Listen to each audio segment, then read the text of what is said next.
Abra sua Bíblia em Gênesis capítulo 43, versículos de 15 a 34.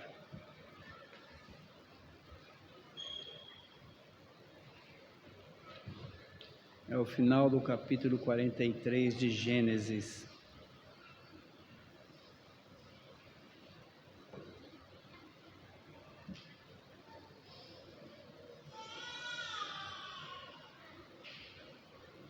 Nós vimos no texto anterior que Jacó esperou até o último momento para decidir enviar os filhos ao Egito para a compra de mais mantimentos.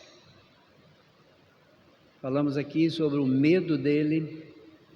Jacó é um homem que enfrentou momentos de muito medo na sua vida, e agora ele está enfrentando o medo de perder o seu filho mais novo, Benjamim, o medo de perder os demais filhos, e esquecendo das promessas que Deus havia feito sobre ele, sobre o seu avô, sobre o seu pai. Jacó está enfrentando, meus irmãos, uma luta. Nós não podemos esquecer que aqui é um acontecimento diante dos patriarcas da formação de Israel. Se você for acompanhar a leitura bíblica até Apocalipse, você vai ver que até em Apocalipse tem lá as 12 tribos citando lá em Apocalipse. Então nós não estamos lidando aqui com homens pagãos, nós não estamos aqui lidando com gente que não fosse ou estivesse fora da aliança, do pacto. Nós não estamos lidando com egípcio, com qualquer filho de Ismael. Nós estamos lidando com os filhos de Abraão, Isaac e Jacó. Então é necessário que você mantenha isso na sua mente. Vamos lá no texto, a partir do versículo 15. Tomaram, pois, os homens aqui são os irmãos, os presentes, o dinheiro em dobro e a Benjamim. Destaca Benjamim porque José tinha mandado eles, se voltassem ao Egito, tinha que levar Benjamim. Levantaram-se, desceram ao Egito e se apresentaram perante José. Vendo José a Benjamim com eles, disse ao despenseiro de sua casa: leva esses homens para casa, mata reses e prepara tudo, pois esses homens comerão comigo ao meio-dia. Fez ele como José lhe ordenara e levou os homens para a casa de José. Os homens tiveram medo. Volto a afirmar, os homens aqui são os irmãos de José. Os homens tiveram medo porque foram levados à casa de José e diziam: é por causa do dinheiro que da outra vez voltou no saco de cereal para nos acusar e arremeter contra nós, escravizar-nos e tomar os nossos jumentos. E se chegaram ao mordomo da casa de José e lhe falaram à porta e disseram: ai, senhor meu, já uma vez descemos a comprar mantimento. Quando chegamos à estalagem, abrindo o saco de cereal, eis que o dinheiro de cada um estava na boca do saco de cereal, nosso dinheiro intacto. Tornamos a trazê-lo conosco. Trouxemos também outro dinheiro conosco para comprar mantimento. Não sabemos quem tenha posto o nosso dinheiro no saco de cereal. Ele disse: paz seja convosco. Não temais, o vosso Deus e o Deus de vosso pai vos deu tesouro no saco de cereal.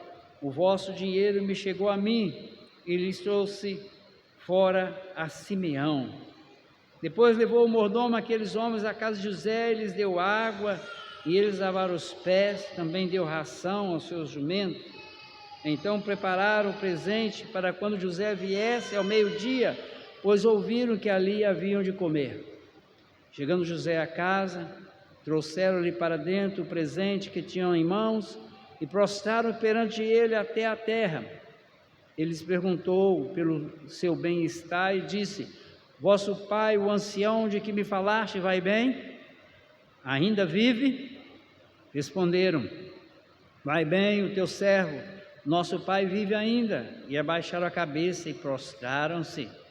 Levantando José os olhos, viu a Benjamim, seu irmão, filho de sua mãe, e disse: é esse o vosso irmão mais novo, de quem me falastes? E acrescentou: Deus te conceda graça, meu filho. José se apressou e procurou onde chorar, porque se movera no seu íntimo para com seu irmão. Entrou na câmara e chorou ali. Depois lavou o rosto e saiu, conteve-se e disse: servi a refeição. Serviram-lhe a ele a parte, e a eles também a parte aos egípcios que comiam com ele, porque os egípcios não lhe era lícito comer pão com os hebreus, porquanto é isso abominação para os egípcios. E assentaram-se diante dele o primogênito, segundo a sua primogenitura, e o mais novo, segundo a sua menoridade. Disto os homens se maravilhavam entre si. Então lhes apresentou as porções que estavam diante dele. A porção de Benjamim era 5 vezes mais do que a de qualquer deles. E eles beberam e se regalaram com ele. Agora, meus irmãos, os irmãos José, juntamente com o irmão mais novo, Benjamim, chegaram ao Egito e são recebidos por José, que prepara um banquete para eles. Manda preparar um banquete, não prepara, manda preparar na sua casa. Agora, meus irmãos, nós vamos encontrar aqui nesse texto a diferença entre irmãos. Havia cerca de 20 anos, um pouco mais eu acredito, que José havia sido vendido como escravo para o Egito. E agora, ele, o primeiro homem abaixo de Faraó, dominando todo o Egito. E agora não mais escravo, como servo e despenseiro de Potifar, mas um homem que tinha uma casa, tinha despenseiro na sua casa, tinha o domínio de toda a nação e de toda a comida no mundo conhecido na época. O grande Senhor do Egito. Ele recebe aqueles 10 homens, um mais novo e os outros no Egito, que foram comprar comida. Homens com medo, e com medo nem mesmo de voltar para casa. Essa é a situação que nós nos encontramos aqui. Vamos lá, para ver o que o texto tem nos dizer. Nos versículos 15 e 16, se você acompanhar na sua Bíblia, você vai ver que os 10 irmãos de Jacó, os 10 filhos de Jacó chegam ao Egito. Simeão já estava lá, já estava preso lá. E agora eles têm que levar Benjamim, porque José disse que não os receberia lá, se Benjamim não fosse. José é o governador. E José vê Benjamim aí no versículo 16, pergunta, e manda que o despenseiro leve eles para casa e preparem uma comida para eles. Benjamim está entre eles, e vamos falar aqui, José manda preparar um churrasco, né? Porque o texto diz que ele manda matar reses, está aí no versículo 16, mata reses e prepara tudo, pois esses homens comerão comigo ao meio-dia. Nós vamos fazer um churrasco lá e esses homens vão almoçar comigo na minha casa. Os versos 17 a 22, é um texto mais longo, mas os versos 17 a 22, o despenseiro faz aquilo que José mandou e levou os homens para casa. Só que o texto diz que os irmãos de José tiveram medo, porque foram levados à casa de José e eles estavam achando que era por causa do dinheiro que havia ficado dentro do saco de mantimento na primeira ida deles. E na visão deles, eles estavam pensando que José iria escravizá-los e ia tomar os jumentos dele. Meus irmãos, eu estava pensando aqui nesse texto, eu fiquei pensando aqui. Aquilo que eles fizeram com José, venderam José como escravo, agora eles têm o mesmo medo. Nós vamos ser escravizados. E esse homem vai tomar os nossos jumentos. Eu fiquei pensando, como que o ser humano, com sentimento de culpa, ele pensa coisas absurdas, porque o nível que José se encontrava, o que José tinha no Egito, José ia se preocupar em pegar jumento de hebreu. Mas, irmãos, chega a ser ridículo o raciocínio. É mais ou menos assim, eu vou lá encontrar com um grande empresário, ou com um grande primeiro-ministro de uma nação, e ele me convida, me manda ir para a casa dele para almoçar com ele, eu estou com medo dele roubar o meu fusquinha. Ridículo. É ridículo. Mas é o que está escrito. Foi por causa do dinheiro que da outra vez voltou no nosso cereal. E esse dinheiro também iria fazer alguma diferença na vida de José no Egito. Ele vai nos acusar, vai nos escravizar e vai ficar com os nossos jumentos. Sei lá quantos jumentos que eles tinham. Se eles levaram 2 jumentos cada um, era 20 jumentos. Se fosse 50, o que é isso? Aí eles se chegam ao mordomo, falam com o mordomo, e eles vão se justificar diante do despenseiro da casa de José. O medo e a angústia era visível na vida deles. Eles estavam com medo e angustiados. E aqui, meus irmãos, tem uma ironia de Deus aqui nesse texto. Você chega quando você para refletir no texto, pensar, você pensa assim, mas Deus está sendo até irônico. Os que venderam o irmão como escravo agora estão com medo de serem escravizados pelo irmão. Claro que eles não conheciam. Mas eles não tiveram medo de vender o irmão como escravo e agora estão com medo de ser escravo do irmão. Irmãos, esse texto aqui nos mostra que o coração culpado interpreta os atos da bondade de Deus de forma negativa. Preste bem atenção nisso.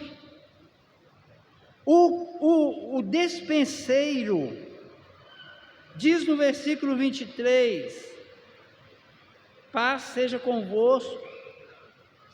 O administrador acalma o coração dos irmãos de José. Este homem aí, no versículo 23, 24 e 25, ele dá uma aula da providência de Deus para com esses homens, na vida deles. Ele vai afirmar, paz seja convosco. Ele diz shalom. Meus irmãos, quem falava shalom? Eram os descendentes de Abraão. E esses 10 tapados, desculpe a expressão, esses 10 tapados precisam da aula de um egípcio de teologia. O vosso Deus e o Deus de vosso pai. Olha só, o vosso Deus e o Deus de vosso pai vos deu tesouro no saco cereal, e o vosso dinheiro me chegou a mim. E foi lá e buscou Simeão.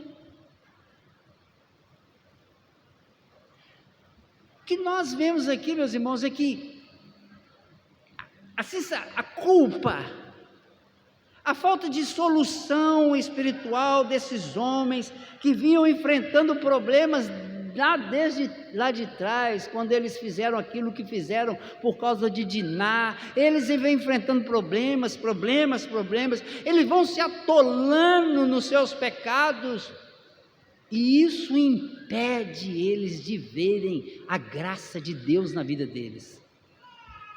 Eles não conseguem ver a graça de Deus. É necessário que um egípcio, com certeza nós vamos encontrar aqui esse homem, que José, apesar de que estava no Egito, apesar de ser casado com um egípcio, ele dava nome hebraico para os seus filhos, ele evangelizou, vamos usar aqui uma expressão nossa, mais da igreja atual, mas ele falou de Jeová, Javé, para o seu despenseiro. Porque o despenseiro dá uma aula de teologia de providência para esses 10 filhos de Jacó. Eles é que deveriam falar com o homem: olha, Deus nos abençoou, devolveu o nosso dinheiro, não sabemos como que isso aconteceu, mas foi uma providência de Deus na nossa vida. Não, eles começam a ficar com medo de José ficar com os jumentos dele.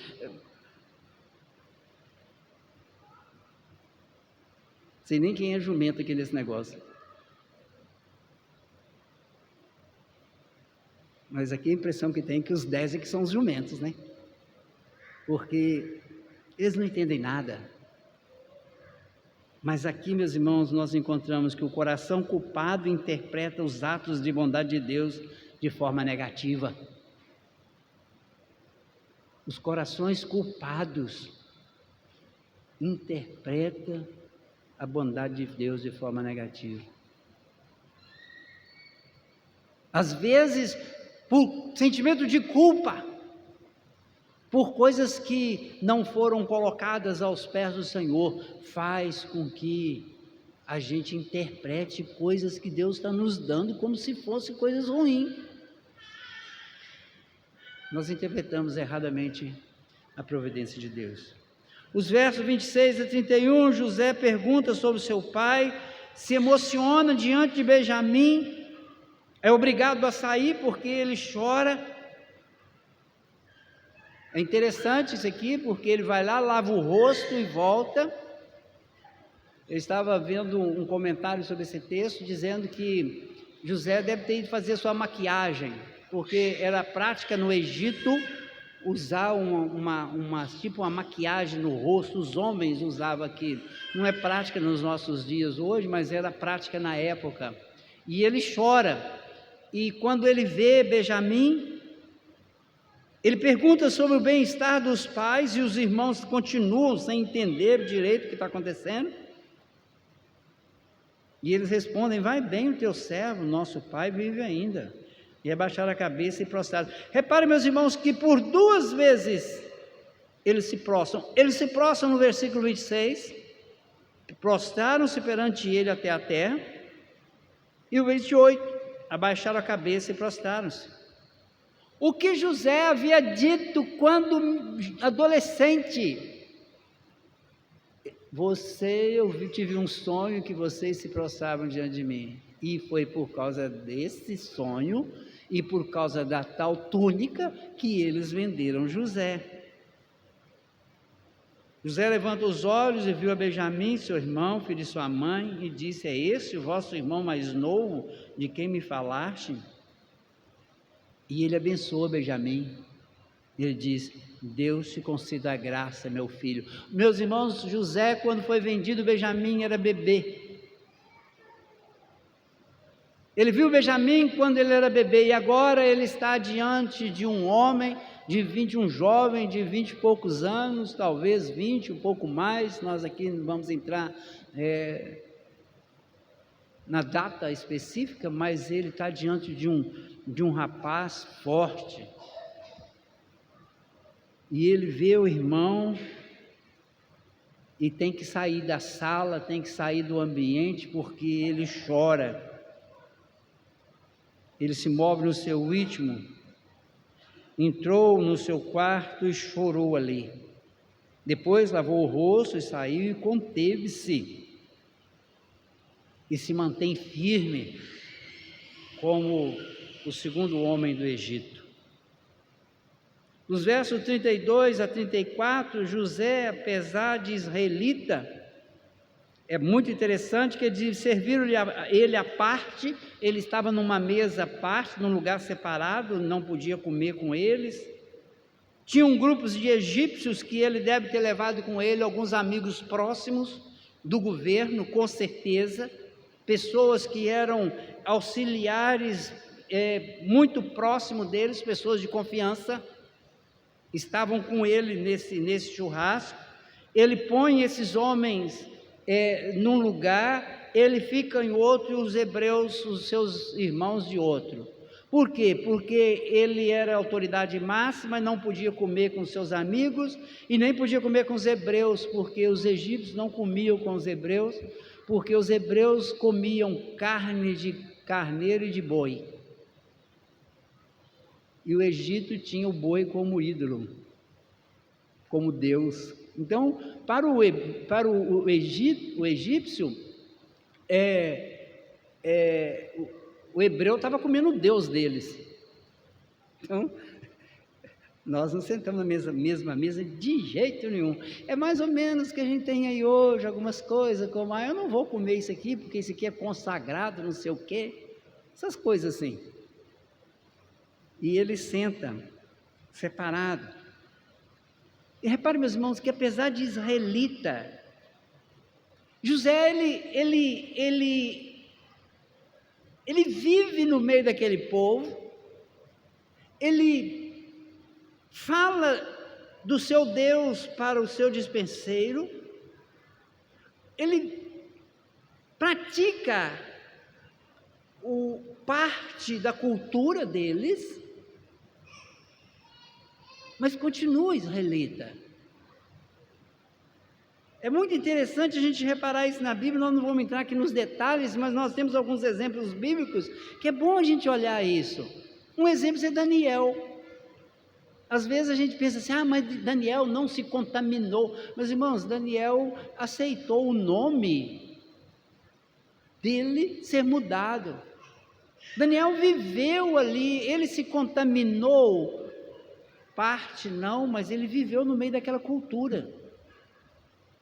E uma coisa interessante com Daniel, que eu estava pensando esses dias, é que Daniel fez parte de 4 governos na Babilônia. Ele foi parte do governo de Nabucodonosor, ele foi parte do governo de Belsazar, que foi um dos piores, depois ele faz de Ciro e Dario. Ele faz parte, mas ao mesmo tempo que ele faz parte da cultura, ele também ora. Ele é jogado na caverna dos leões porque ora, ele não se dobra, os amigos não se dobram diante da imagem, mas trabalha para aquele povo. E José está aqui nessa situação, ele não come com os irmãos, porque os irmãos estavam ali, ele não se assenta na mesa com os irmãos que são hebreus, mas mantém a cultura egípcia, porque ele trabalhava para o Egito. Ele mantém essa cultura.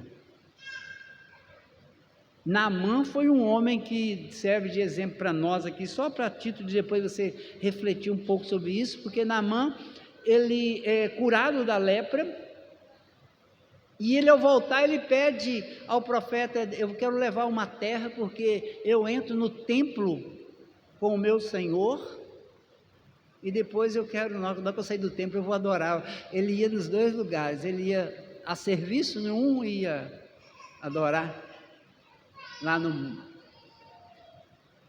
altar que ele escreveu, que ele montou na casa dele, com certeza. O que esse texto tem para nos ensinar sobre Deus, que eu quero que nós aprendamos aqui nessa noite? Primeiro, é que Deus não está limitado pela cultura, ele usa os seus servos no meio delas. Deus não é limitado pela cultura, Deus é o Senhor da cultura. Mesmo que a cultura não agrade ele, não esteja dentro da vontade dele, mas ele usa os seus servos no meio dessa cultura. José é um exemplo claro disso, da providência de Deus usando um servo dele no meio de um povo pagão, um povo que não acreditava em Deus. Esse Deus da providência, segundo o ensinamento aqui sobre Deus, ele age para cuidar dos filhos da aliança, apesar deles. Eu já falei isso aqui outra vez, Deus cuida de nós apesar de nós. Eles estão com sentimento de culpa. Eles não conseguem ver que Deus está cuidando deles. Eles estão cheios de problemas, mas Deus está cuidando deles. Deus cuida do seu povo. Jesus cuida da sua igreja, apesar de nós. Nós precisamos de colocar isso na nossa cabeça. Às vezes nós achamos que Deus cuida de nós porque nós fazemos a vontade dEle. Meus irmãos, nós devemos fazer a vontade do Senhor por obediência, por aquilo que Ele fez por nós. Mas Deus não cuida de nós porque nós somos obedientes. Deus cuida de nós porque Ele nos escolheu. Ele cuida de nós porque Ele decidiu nos amar, sendo nós ainda pecadores. Não é porque somos bons. Apesar de nós, Ele cuida de nós. E esse texto também diz que Deus se comunica com homens além da cultura. O despenseiro é um exemplo disso. Ele tem a cultura egípcia, ele é egípcio, ele está ali, mas Deus se comunica com ele, Deus fala com ele, Deus toca no coração desse homem, porque esse homem entende tudo o que está acontecendo como providência de Deus na vida do povo hebreu. Então Deus se comunica com os homens apesar da cultura. O que esse texto nos ensina sobre os homens? Esse texto nos ensina que em Cristo nós devemos nos livrar da nossa culpa e ir até o Senhor e derramar sobre Ele os nossos problemas, porque era isso que os filhos de Jacó deveriam ter feito. Eles já deveriam ter tratado esse problema que eles tinham com relação a ter vendido José. Porque em Cristo nós temos a nossa culpa perdoada. Nós nos livramos dela. Sem Cristo o homem vai viver com sentimento de culpa, com remorso e vai fazer aquilo que Judas fez ou vai para o inferno. Vocês reparem bem isso. Como que o erro de Pedro que nega Jesus é chamado por Jesus e é restaurado. Judas vende Jesus, chora e se mata. A diferença, meus irmãos, o pecado é parecido, mas o resultado na vida deles são muito diferentes. Então aqueles que estão em Cristo, eles são livres da culpa, aqueles que estão fora de Cristo, vivem no sofrimento da culpa. Algumas coisas práticas, porque nós temos falamos aqui hoje algumas vezes, que o culto é Deus falando e nós reagindo. Qual é a reação nossa diante de um texto desse? O que nós vamos fazer com esse texto? Primeiro ensinamento que esse texto nos dá de prática, que nós devemos colocar em prática ainda essa semana, é tudo que fazemos de errado tem que ser levado à cruz de Cristo para sermos livres da culpa. Se você faz algo errado e não leva isso na presença do Senhor, não trata do seu pecado com Deus, você vai continuar tendo problemas durante toda a sua vida. 20 anos ou mais se passaram do que fizeram com José e eles continuam com medo de se tornarem escravos, aquilo que eles fizeram com o irmão continua na vida deles. Então nós devemos levar tudo que fazemos de errado à cruz de Cristo para sermos livres dessa culpa.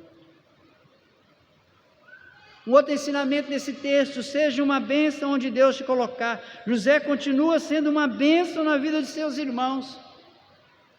Meus irmãos, o que está aqui na frente de José, quem está na frente de José, foram aqueles que tentaram matar José, foram aqueles que venderam José, foram aqueles que fizeram José passar anos na prisão, se tornar escravo de Potifar, ficar longe do seu pai, longe da terra prometida.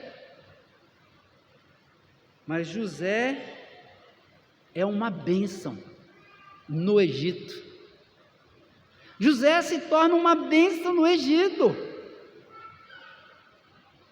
E ele tem disposição de reconciliar com aqueles que o prejudicaram.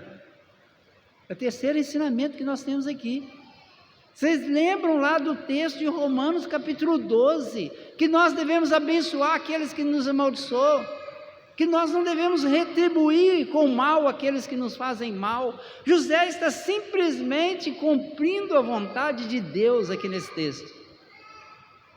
Enquanto os irmãos dele não resolvem o problema deles com Deus, nem com seu pai Jacó, que continua achando que José está morto, eles ficam enrolados nessa confusão. José os trata com benevolência, com amor, com carinho, dá a eles de comer. José dá a eles de comer. Então você tem que ter disposição de se reconciliar com aqueles que te prejudicaram. Você tem que confiar na providência de Deus. José confiava na providência de Deus, enquanto os seus irmãos, olha que comparação, meus irmãos. Enquanto José confia na providência de Deus, os irmãos estão com medo de se tornar escravos, estão com medo de roubar os jumentos deles. Estou preocupado com se vão ser escravos, se vão ficar sem jumento. E aqui, meus irmãos, tem um outro ensinamento que eu gostaria de propor para nós aqui nessa noite. Escolha entre viver neste mundo como filho da promessa, numa vida espiritualmente mesquinha. Você pode escolher viver neste mundo como filho da promessa, numa vida mesquinha, que são os irmãos de José. Eles são filhos da promessa. Eles são filhos de Jacó. Eles são os príncipes das 12 tribos de Israel. Mas com vida mesquinha. Ou você pode escolher viver neste mundo como filho da promessa, como José, e ser uma bênção, ter uma vida espiritual piedosa. Irmãos, nós precisamos de fazer essa comparação. Olha, José no Egito, como que ele reage diante dos irmãos, como que ele reage naquela situação. E os irmãos dele? Qual dos dois tipos de vida que você vai escolher para você? Você quer ser como os 10? Eu vou isentar aqui Benjamim? Ou você quer ser como José? Eu quero ser como José. Então viva como José. Se dispõe a ser uma bênção como escravo. Se dispõe a ser uma bênção preso. Se dispõe a ser uma bênção no governo do Egito. Se disponha a perdoar, a ajudar, a ser uma bênção. Quero terminar essa aplicação na nossa vida dizendo que aquele que não poupou o seu próprio filho, nos dará todas as suas promessas. Esses homens, todos eles, não importa se José e seus irmãos, mas todos eles estão debaixo das promessas do Filho de Deus, Jesus. Então, aquele que não poupou o próprio Filho para nos perdoar, é aquele que cuida de nós e quer que nós sejamos uma bênção na mão dele. Eu quero concluir dizendo o seguinte: a comparação da vida de José com a vida de seus irmãos nos mostra que os irmãos de José continuaram e vão continuar sendo os patriarcas do povo de Israel, apesar do que eles fizeram. Mas José é um exemplo a ser seguido, meus irmãos. José é um exemplo a ser seguido.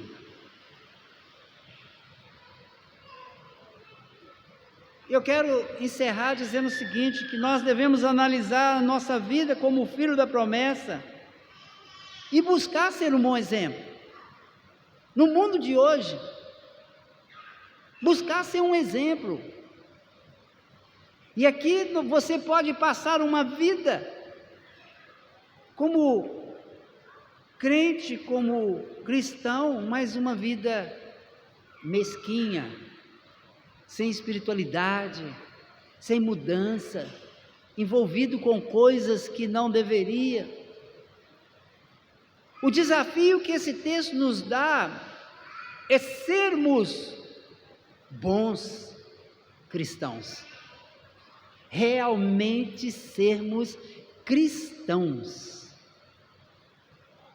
Esse texto nos desafia a isso, meus irmãos. Você pode dizer assim, mas eu vou para o céu de qualquer forma, se eu sou um escolhido, se eu sou eleito, se eu sou predestinado, se eu sou filho do pacto da aliança. É claro que você vai. Mas note a diferença entre esses 10 filhos de Jacó e José. Olha a diferença. Quem tem vida de piedade, quem tem vida real, verdadeira, é José. Então eu quero encerrar dizendo o seguinte: analise sua vida como filho da promessa e seja um bom exemplo. Seja um bom exemplo.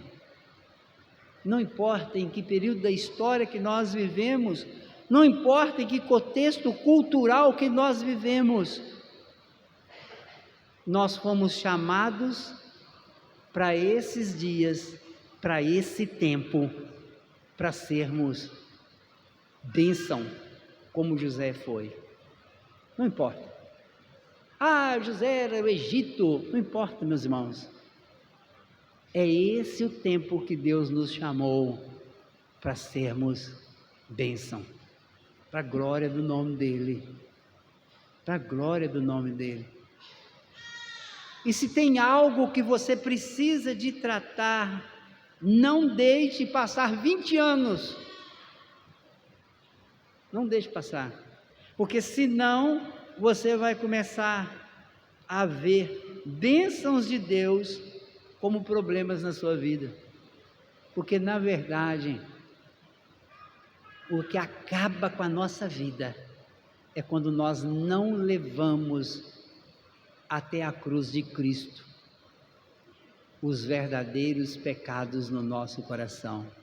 Ambição, ingratidão e outras coisas mais que nós precisamos de levar até a cruz de Cristo, porque senão nós começamos a olhar as bênçãos de Deus como algo prejudicial à nossa vida.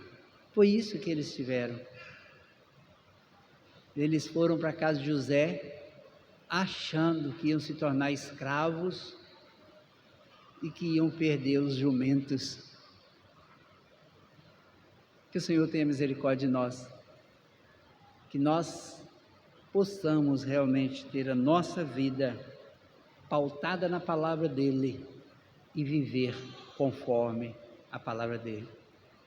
Curva a sua cabeça, ore ao Senhor e se pergunte o que o Senhor quer para a sua vida, o que o Senhor, o que você precisa de tratar com o Senhor, que tem te prejudicado, o que você precisa de fazer para se livrar de culpa, de outras coisas mais, e o que você precisa fazer para ser como José. Feche seus olhos, nós vamos orar e durante alguns instantes, depois nós vamos cantar um hino e vamos receber a a bênção do Senhor.